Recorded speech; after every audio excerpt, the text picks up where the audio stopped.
जलवायु परिवर्तन एक ऐसा शब्द, एक ऐसा विषय, ये एक इतना बड़ा विषय जिसका विस्तार कई वैश्विक मंचों तक हुआ है।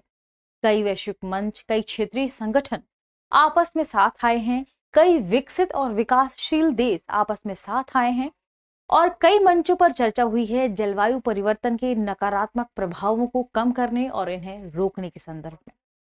क्योंकि हम सभी जानते हैं कि पर्यावरण में सभी प्रजाति अपने आप में महत्वपूर्ण हैं। इन प्रजातियों की लगातार विलुप्त होती संख्या, लगातार इन प्रजातियों की कम होती संख्या एक चिंता का विषय बना हुआ है, जो कि विभिन्न देशों के जैव विविधता को भी प्रभावित कर रहा है। इसी क्रम में भारत में भी कई पक्षी प्रजाति हैं जिनकी विलुप्तता दिखाई दे रही है और ऐसा कहा जा रहा है कि लंबे समय में बहुत से अधिक ऐसे पक्षी होंगे जो आगे आने वाले समय में विलुप्त हो जाएंगे। दृष्टि आईएएस के इन फोकस प्रोग्राम में एक बार फिर से आपका स्वागत है। मैं हूं गीतांजलि और आज हम अभी हाल ही में भारत में पक्षियों की संख्या, पक्षियों की प्रजातियों को लेकर एक नई रिपोर्ट जारी की गई है। इस रिपोर्ट के संदर्भ में हम आज चर्चा करेंगे, जानेंगे कि भारत में किन कारणों से या वे कौन से प्रमुख खतरे हैं जिनकी वजह से पक्षियों की संख्या, पक्षियों की प्रजातियों की संख्या में लगातार गिरावट देखने को मिल रही है। आइए शुरू करते हैं हमारे आज के सेशन को। आज का हमारा विषय है, क्यों कम हो रही है भारत में पक्षियों की प्रजातियों की संख्या, या क्यों कम हो रही है भारत में पक्षियों की प्रजातियां। हम सभी जानते हैं कि भारत के ही लेवल पर नहीं, अंतर्राष्ट्रीय स्तर पर भी हम गौरैया के संरक्षण के लिए, जो कि छोटी चिड़िया है, इसके संरक्षण के लिए 20 मार्च को विश्व गौरैया दिवस मनाते हैं। वर्ष 2023 में विश्व गौरैया दिवस की थीम रखी गई थी, आई लव स्पैरो। ये एक छोटी चिड़िया होती है जो सभी क्षेत्रों में, भारत में खासकर हमने देखा है इसे गांव वाले इलाकों में, ग्रामीण इलाकों में यह पाई जाती है, लेकिन लगातार इसकी संख्या में भारी गिरावट देखने को मिली है। इसके संरक्षण के लिए लोगों को जागरूक करने के लिए अंतर्राष्ट्रीय स्तर पर वर्ष 2023 की थीम इस बार आई लव स्पैरो रखी गई थी और इसीलिए अंतर्राष्ट्रीय स्तर पर विश्व गौरैया दिवस मनाया जाता है। आइए बढ़ते हैं और सबसे पहले देखते हैं कि आज के सेशन में हम किन खास बिंदुओं पर चर्चा करने वाले हैं। सबसे पहले देखेंगे खबर के बाद यह खबर चर्चा में क्यों आ गई है। इसके बाद भारत के सामने या भारत में पक्षियों के लिए क्या कुछ प्रमुख खतरे हैं, उन पर चर्चा करेंगे, जिसमें जलवायु परिवर्तन कैसे खतरा बनकर उभरा है, इसके अलावा शहरीकरण कैसे पक्षियों की प्रजातियों के लिए खतरा बनकर उभरा है, मोनोकल्चर कैसे पक्षियों की प्रजातियों के लिए खतरा बनकर उभरा है, और साथ में ऊर्जा अवसंरचना यानी एनर्जी इंफ्रास्ट्रक्चर, यह कैसे पक्षियों की प्रजातियों के लिए एक खतरा बनकर उभरा है, इस पर हम चर्चा करने वाले हैं। अंत में एक प्रश्न होगा, इसका जवाब आपको कमेंट सेक्शन में देना है। आपको यह भी बताना है कि यह पूरा विषय सामान्य अध्ययन या जीएस प्रश्न पत्र के किस खंड से संबंधित है। इस सवाल को पूछने का मुख्य मकसद यही है कि आप इस बात को रोज रिपीट करें कि हमारे पास सामान्य अध्ययन में 4 प्रश्न पत्र हैं और 4 प्रश्न पत्रों में से हर एक प्रश्न पत्र में कौन कौन से खंड शामिल हैं, क्योंकि मेंस की तैयारी के लिए सबसे ज्यादा जरूरी है कि आपको यह पता हो कि आपके पास GS1, GS2, GS3 और GS4 के सिलेबस में कौन कौन से खंड हैं और उन खंडों में कौन कौन से विषय शामिल किए गए हैं। इसलिए इस प्रश्न को हर बार पूछा जाता है ताकि आपको यह याद हो सके कि आपके किस प्रश्न पत्र में कौन सा टॉपिक आता है। ठीक है, तो चलिए शुरू करते हैं। सबसे पहले देखते हैं खबर को। खबर इसलिए महत्वपूर्ण है क्योंकि लगभग सभी न्यूज़पेपर में इस खबर को प्रकाशित किया गया है। खबर है, bird species plummeting in India says new report, what are the major threats to them. Bharat में अभी हाल ही में एक नई रिपोर्ट लाई गई है बर्ड स्पीसीज को लेकर। आखिर इनको खतरा किन चीजों से है, मेजर थ्रेट्स किन चीजों से है, आज हम उन्हीं पर चर्चा करने वाले हैं। आपके लिए एक और महत्वपूर्ण सूचना यह है कि यदि आप इन फोकस की ये जितनी सीरीज हम चला रहे हैं, जो कि मेंस के लेवल पर इंपॉर्टेंट है, यदि आप इनकी PDF चाहते हैं तो दृष्टि के इन फोकस दृष्टि आईएएस टेलीग्राम चैनल को आप विजिट कर सकते हैं और इस चैनल को ज्वाइन कर सकते हैं। आपको इसमें PDF मिल जाएगी। हो सकता है आज के सेशन की PDF 1-2 दिन बाद मिले या 2 से 3 दिन भी लग सकता है, क्योंकि बीच में लीव्स वगैरह भी होती हैं। चलिए शुरू करते हैं और देखते हैं सबसे पहले कि यह खबर सुर्खियों में क्यों आ गई है।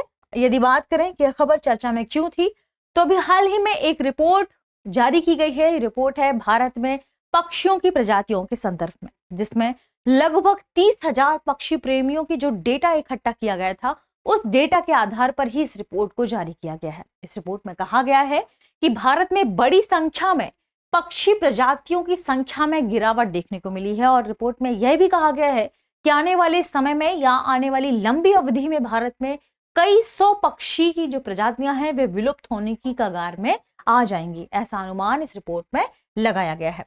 रिपोर्ट में बताया गया है कि 942 पक्षियों का मूल्यांकन किया गया है और 942 पक्षियों के मूल्यांकन में कहा गया है कि लगभग 142 प्रजातियां पक्षियों की ऐसी हैं जिनमें लगातार कमी देखी जा रही है और मात्र 28 प्रजातियां ही थी जिन प्रजातियों की संख्या में बढ़ोतरी देखने को मिली है। ध्यान रखिएगा किसमें 942 पक्षी की प्रजातियों के संदर्भ में यह मूल्यांकन दिखाया जा रहा है। साथ ही यदि हम बात करें भारत के संदर्भ में ही तो स्टेट ऑफ इंडियाज बर्ड्स इसने कहा है कि रैप्टर, प्रवासी समुद्री पक्षी और बतखों की संख्या में सबसे अधिक गिरावट देखने को मिली है।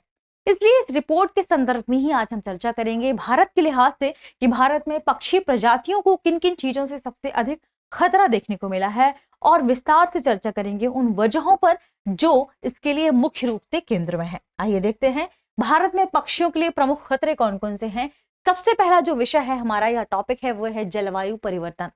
हम सभी जानते हैं कि प्री औद्योगिक समय से यानी हम कहें पूर्व औद्योगिक काल से हमने लगातार कोशिश की है कि हम कार्बन डाइऑक्साइड के उत्सर्जन को कम करें। इसके अलावा जो वैश्विक लेवल पर टेम्परेचर है, तापमान है, उसे हम कम करें। क्यों? क्योंकि पूर्व औद्योगिक काल के बाद से औसत वैश्विक तापमान में लगभग 1 डिग्री सेल्सियस से भी अधिक वृद्धि देखने को मिली है, जो अपने आप में पूरे विश्व में जो जलवायु है उसे प्रभावित करने के लिए पर्याप्त है।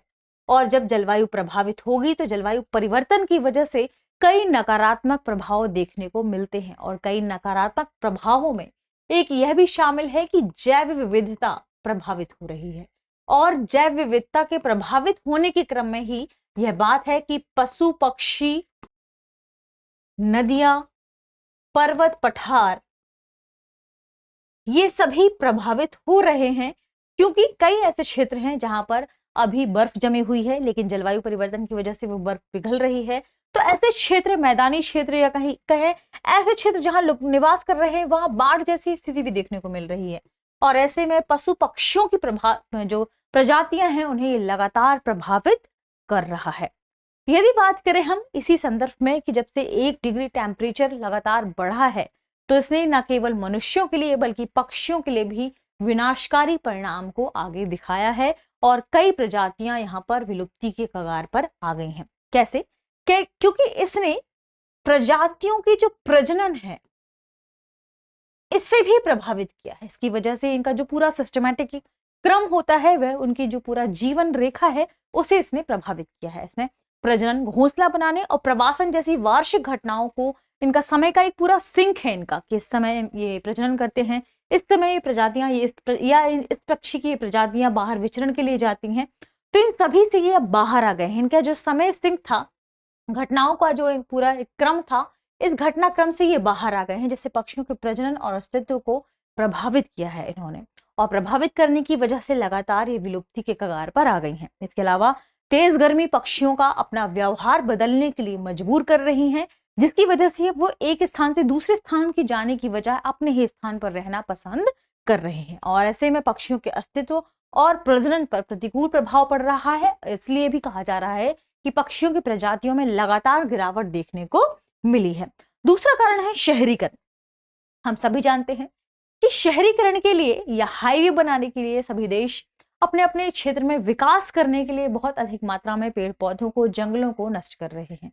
जब आप बहुत अधिक मात्रा में जंगलों और पेड़ पौधों को नष्ट करते हैं तो वहां पर पाई जाने वाली जैव विविधता, वहां पर पाई जाने वाली पशु पक्षी और वहां पर पाए जाने वाली जितनी भी प्रजातियां हैं, आप उनके आवास को, उनके निवास स्थल को नष्ट करते हैं। ऐसे में उनकी जो स्थिति है, उनके जो अपने निवास करने की पूरी एक अनुकूलन क्षमता है उस क्षेत्र की, वह भी प्रभावित हो रही है और इस वजह से भी लगातार पक्षियों की संख्या में गिरावट देखने को मिल रही है। भारत में सबसे अधिक शहरीकृत क्षेत्रों की यदि हम बात करें तो वहां पक्षियों की, दुर्लभ प्रजातियों की और कीट भक्षी प्रजातियों की संख्या सबसे कम देखी जा रही है। यानी शहरी क्षेत्रीय शहरीकरण की वजह से हमने पक्षियों की प्रजातियों को लगातार प्रभावित किया है। क्यों?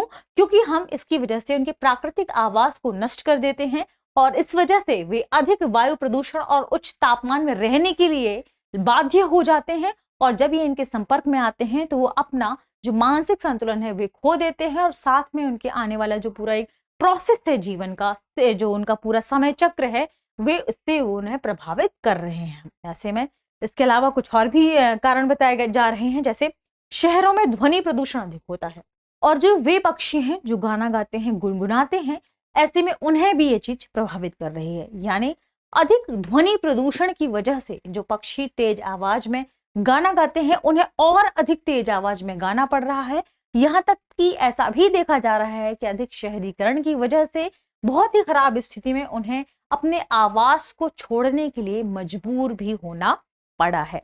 इसके अलावा प्रकाश प्रदूषण उन्हें भ्रमित कर रहा है और उन्हें भटका रहा है, जिससे वे लंबी लंबी इमारतों से टकरा रहे हैं और इसकी वजह से उनकी लगातार मृत्यु देखने को मिली है, उनकी संख्या में लगातार गिरावट देखने को मिली है। एक और कारण है कि चूंकि हम इनके प्राकृतिक आवास को नष्ट कर देते हैं और लगातार शहरीकरण को बढ़ावा दे रहे हैं, तो शहरीकरण को बढ़ावा देने के क्रम में इनकी खाद्य आपूर्ति को भी हम प्रभावित कर रहे हैं। यानी इनकी खाद्य आपूर्ति के लिए हम लगातार इनके सामने संकट पैदा कर रहे हैं, ठीक है, जिससे इनकी खाद्य आपूर्ति में कमी हो रही है। देखिए एक और महत्वपूर्ण टॉपिक है, यह एक महत्वपूर्ण विषय है, मोनोकल्चर। मोनोकल्चर का मतलब क्या है? मोनोकल्चर का मतलब है कि एक समय में एक खेत में हम एक प्रकार के ही बीज उगा रहे हैं। यह भी पक्षियों की प्रजातियों को लगातार प्रभावित कर रहा है। हम सभी जानते हैं कि लगातार भारत व्यावसायिक खेती या व्यावसायिक कृषि की तरफ बढ़ रहा है। ऐसे में हम उन बीजों को ज्यादा उगाते हैं जो कि कृषि से संबंधित नहीं है, जो कि व्यवसाय से संबंधित है। तो ऐसे में पक्षियों के लिए उनकी जो खाद्य आपूर्ति है वो यहाँ प्रभावित हो रही है। इससे भी पक्षियों की प्रजातियां लगातार प्रभावित हो रही हैं। हम लगातार रबर, कॉफी और चाय के वाणिज्यिक मोनोकल्चर बागानों की तरफ तेजी से विस्तारित हो रहे हैं। उनका विस्तार भारत में लगातार बढ़ा है और हम सभी जानते हैं कि रबर, कॉफी और चाय, इन तीनों की वजह से जो पक्षी हैं उनकी प्रजातियों को यहाँ खाद्य सामग्री की आपूर्ति नहीं हो पाती है। हमने ऐसा देखा है, यानी रिपोर्ट में ही बताया गया है कि वर्ष 2003 से 2020 तक चाय के बागानों का जो क्षेत्रफल है वह 5214 वर्ग किलोमीटर से बढ़कर 6366 वर्ग किलोमीटर हो गया है, जो अपने आप में बताता है कि हम व्यावसायिक कृषि की ओर बढ़ रहे हैं। इसके अलावा कुछ और भी रिपोर्ट्स में तथ्य बताए गए हैं जिनमें कहा जा रहा है कि अंडमान और निकोबार द्वीप समूह और उत्तर पूर्वी हिमालय में स्थित जो हॉटस्पॉट हैं प्रजातियों के, ये लगातार प्रभावित हो रहे हैं और लगातार हम जो पाम ऑयल बागान है उनकी तरफ बढ़ रहे हैं, इनमें वृद्धि हो रही है। इससे भी जो पक्षी हैं उनके हम खाद्य आपूर्ति, उनकी खाद्य जरूरतों को यहाँ पर नकारात्मक रूप से प्रभावित कर रहे हैं। इसके अलावा व्यावसायिक मोनोकल्चर की यदि हम बात करें तो व्यावसायिक मोनोकल्चर को जब बढ़ावा मिलता है तो एक ही बायोम में हम कम पशु पक्षियों को रहने के लिए प्रेरित करते हैं, क्योंकि जब हम यहाँ पर व्यावसायिक मोनोकल्चर को नहीं अपनाते तो इनका अपना प्राकृतिक आवास होता है। ये एक स्थान से दूसरे स्थान पर कई प्रजाति आपस में विचरण कर सकते हैं, लेकिन जब मोनोकल्चर को बढ़ावा मिलता है तो एक ही बायोम के भीतर कम पक्षी प्रजातियों को आश्रय देने के लिए यह स्थान जाना जाता है। इस तरीके से भी हम पक्षियों की प्रजातियों को लगातार नेगेटिविटी प्रदान कर रहे हैं। चौथा है ऊर्जा अवसंरचना या एनर्जी इंफ्रास्ट्रक्चर। हम सभी जानते हैं कि जलवायु परिवर्तन की वजह से भी हम जो कोयले पर आधारित बिजली संयंत्र थे उनसे अब नवीनीकृत जो बिजली संयंत्र हैं, उनके तरीके हैं, उनकी ओर जा रहे हैं। ऐसे में हम बिजली के उत्पादन के लिए पारंपरिक तरीकों को छोड़कर उन पर अपनी निर्भरता को कम करके नवीकरणीय संसाधनों का उपयोग करके बिजली पैदा करना शुरू कर रहे हैं और इसी क्रम में हमने शुरू की है पवन टरबाइन। इसके अलावा हमने शुरू की है हाइड्रो इलेक्ट्रिक टरबाइन।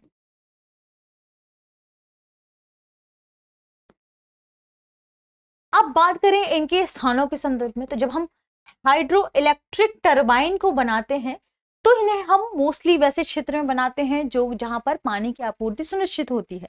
तो पानी की आपूर्ति जहां प्राकृतिक रूप से मौजूद है वहां पर प्राकृतिक जो जंगल है, वन का क्षेत्र भी होता है और ऐसे में वहां जैव विविधता भी पाई जाती है, पशु पक्षियों की संख्या भी पर्याप्त मात्रा में पाई जाती है। लेकिन जब हम इस क्षेत्र का कंस्ट्रक्शन करते हैं, टरबाइन आदि का निर्माण करते हैं, तो इस क्षेत्र में भी हम पशु पक्षियों को प्रभावित करते हैं, उनके स्थानों को प्रभावित करते हैं, उनके आवास, उनके निवास स्थान को प्रभावित करते हैं। इसके अलावा यदि हम बात करें पवन टरबाइन्स की, तो जब से हम नवीनीकृत संसाधनों की ओर बढ़े हैं भारत जैसे देश की यदि हम बात करें, तो यहाँ पवन टरबाइनों की संख्या में भी लगातार वृद्धि देखने को मिली है। और पवन टरबाइन को हम कहाँ लगाते हैं? तटीय क्षेत्रों में, पश्चिमी घाट के पर्वत शिखरों में, खुली शुष्क भूमि में, कृषि भूमि में या घास के मैदानों में स्थापित करते हैं। और इन्हीं सभी भूमियों पर आप सभी जानते हैं कि पशु पक्षी भी पर्याप्त मात्रा में निवास करते हैं और पाए जाते हैं, जिसकी वजह से पक्षियों के लिए ये एक बड़ा खतरा बनकर उभरा है, क्योंकि इन टरबाइनों से टकराने की वजह से लगातार जो पशु पक्षियां हैं उनकी प्रजातियां नष्ट हो रही हैं, खासकर पक्षियों की प्रजातियां यहाँ नष्ट हो रही हैं। इसके अलावा ट्रांसमिशन लाइनों के टकराने की वजह से कई बड़ी बॉडी वाले जो पक्षी हैं उनकी यहाँ पर मौत हो जाती है। इस वजह से भी उन पक्षियों की प्रजातियां नकारात्मक रूप से प्रभावित हो रही हैं और ऐसी घटनाओं से पक्षियों की जो जनसंख्या है उसमें लगातार गिरावट देखने को मिल रही है और पक्षियों के जो प्रवास पैटर्न है उसमें बदलाव देखने को मिल रहा है। इन सभी वजहों से पक्षियों की जो प्रजातियां हैं वे भारत में लगातार कम हो रही है और उनमें गिरावट देखने को मिल रही है। अब आइए देखते हैं आज के सेशन पर आधारित हमारा प्रश्न क्या है। निम्नलिखित कथनों पर विचार कीजिए। कथन है, हर साल 20 मार्च का दिन दुनिया भर में गौरैया दिवस के रूप में मनाया जाता है। दूसरा कथन है, state of India's bird report के मुताबिक रैप्टर प्रवासी समुद्री पक्षी और बतखों की संख्या में लगातार गिरावट आई है। कूट है, उपरोक्त में से कौन सा से कथन सही है? और है केवल एक, केवल दो, एक और दो, दोनों, ना तो एक और ना ही दो। तो इस प्रश्न का सही जवाब कमेंट सेक्शन में देना ना भूलें। मिलते हैं हमारे अगले विषय के साथ, तब तक पढ़ते रहिए, रिवीजन करते रहिए। शुक्रिया।